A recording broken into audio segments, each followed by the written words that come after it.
दोस्तों, हमने last video में ही समझा कि स्कीमा क्या होता है और यह कैसे चीजों को ऑर्गेनाइज एंड प्रोसेस करने में हमारी हेल्प करता है।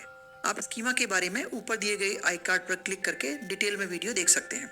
आज हम ये जानेंगे कि कैसे तीन फंडामेंटल प्रोसेसेस एसिमिलेशन, एकोमोडेशन और इक्विलिब्रेशन की हेल्प से एक छोटा बच्चा या स्टूडेंट अपने नॉलेज को ग्रो करता है। उसका इंटेलेक्चुअल डेवलपमेंट ऐसे होता है। यह सेम प्रोसेस अडल्ट पर भी अप्लाई हो सकती है। स्विस साइकोलॉजिस्ट पियाजे कहते हैं कि intellectual development is a process of adaptation और adjustment with the world around us. हम अपनी सराउंडिंग की रियलिटी के साथ हमेशा मीनिंग मेकिंग करते हैं, उसके साथ एडजस्ट करते रहते हैं और उसके बारे में अपनी समझ बिल्ड करते हैं। ये तीन प्रोसेसेस की हेल्प से होता है: एसिमिलेशन, एकोमोडेशन एंड इक्विलिब्रेशन।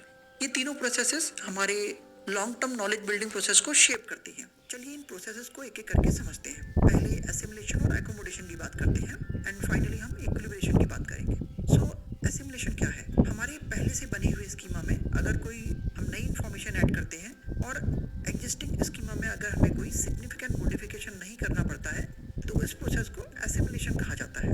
और दूसरी तरफ अगर नई इंफॉर्मेशन को अपनी स्कीमा में ऐड करने के लिए स्कीमा को हमें मॉडिफाई करना पड़ता है तो उस प्रोसेस को एकोमोडेशन कहते हैं। एसिमिलेशन और एकोमोडेशन में मेजर डिफरेंस यह है कि एसिमिलेशन के प्रोसेस में हमारे एग्जिस्टिंग स्कीमा में कोई मेजर चेंज नहीं होता है, जबकि एकोमोडेशन प्रोसेस में हमें एग्जिस्टिंग स्कीमा में सिग्निफिकेंट चेंज करना पड़ता है या फिर नया ही स्कीमा फॉर्म करना पड़ता है। चलिए कुछ एग्जांपल्स के थ्रू इसे समझते हैं। इमेजिन कीजिए कि एक छोटा बच्चा पहली बार घर में एक छोटी सी बिल्ली को देखता है। उसके पेरेंट उसे बताते हैं कि यह एक बिल्ली है। बच्चा एक्टिवली बिल्ली को समझने की कोशिश करता है। वह अपना इनिशियल स्कीमा फॉर्म करता है: स्मॉल साइज, दो कान हैं, दो आंखें, एक पूंछ, whiskers and this is how his schema looks like. फिर एक दिन बच्चे के पेरेंट्स उसे पहली बार घर से बाहर ले जाते हैं। वह एक बड़ी बिल्ली देखता है।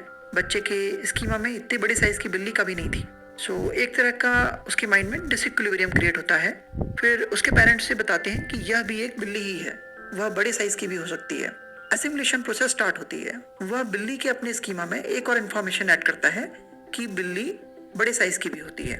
अगेन फिर से वह इक्विलिब्रियम स्टेट में आ जाता है। फिर एक दिन वह उस बड़ी बिल्ली को दोबारा देखता है एंड इस बार बिल्ली अजीब से तरह का साउंड निकालती है उसके सामने, म्याऊ। बच्चे के स्कीमा में म्याऊ का साउंड तो था ही नहीं। अगेन उसके माइंड में एक तरह का डिसइक्विलिब्रियम क्रिएट होता है। उसके पेरेंट्स उसे बताते हैं कि यह भी एक बिल्ली ही है, बिल्ली म्याऊ भी करती है। एसिमिलेशन प्रोसेस अगेन स्टार्ट होती है। वह बिल्ली के अपने स्कीमा में एक और इन्फॉर्मेशन ऐड करता है, म्याऊ। फिर से वह इक्विलिब्रियम स्टेज में आ जाता है। इस तरह से मल्टीपल एसिमिलेशन प्रोसेस की हेल्प से बच्चा लर्न करता है कि एक बिल्ली साइज में बड़ी भी हो सकती है, म्याऊ की आवाज भी निकाल सकती है। यहाँ पर ध्यान देने लायक बात यह है कि स्कीमा का कोर स्ट्रक्चर वही है। कोई बहुत ज्यादा सिग्निफिकेंट मॉडिफिकेशन नहीं हुआ है इसमें, बस कुछ नई इंफॉर्मेशन ऐड हुई है। दो और चीजें जो इंपॉर्टेंट है वह है disequilibrium and role of facilitator, mentorship. जब भी बच्चे को कुछ नया एक्सपोजर मिलता है, अपने लिए कुछ मीनिंग क्रिएट करने की कोशिश करता है। जब वो उन चीजों को नहीं समझ पाता है तब डिसइक्विलिब्रियम होता है और बच्चा नई नई चीजें लर्न करता है। So disequilibrium is kind of fundamental to growth of knowledge and intellectual development of a child and an individual.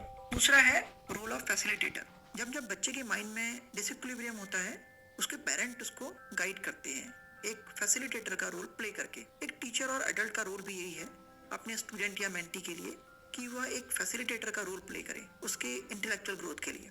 चलिए नेक्स्ट अब एकोमोडेशन को समझते हैं। एक दिन इस बच्चे के पड़ोसी उसके घर में एक डॉग को लेकर के आते हैं। यह पहली बार होता है कि बच्चा एक डॉग देखता है। डॉग उसके पास आता है, अपने पंजों से धीरे धीरे स्क्रैच करता है।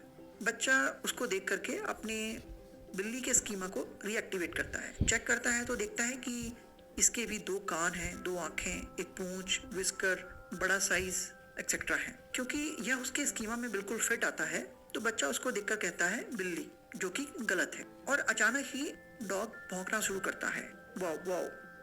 अब बच्चे का स्कीमा गड़बड़ा जाता है। उसने पहली बार बिल्ली को म्याऊ की बजाय भौंकते हुए सुना, कंफ्यूज हो जाता है। अगेन डिसइक्विलिब्रियम के स्टेट में आ जाता है।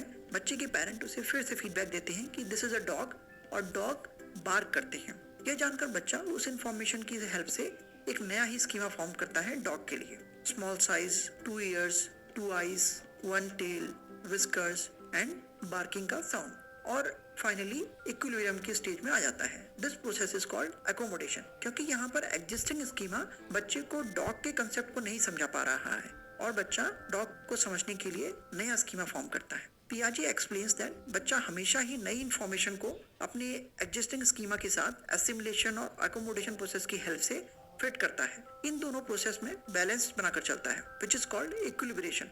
इक्विलिब्रेशन वह फोर्स है जो लर्निंग प्रोसेस को रन करता है, क्योंकि हम डिसइक्विलिब्रियम पसंद नहीं करते और नए कंसेप्ट इंफॉर्मेशन को लर्न करके उसको बैलेंस करते रहते हैं एकोमोडेशन प्रोसेस की हेल्प से। फ्रेंड्स, होप आपको अब assimilation, accommodation and equilibration process के बारे में बेहतर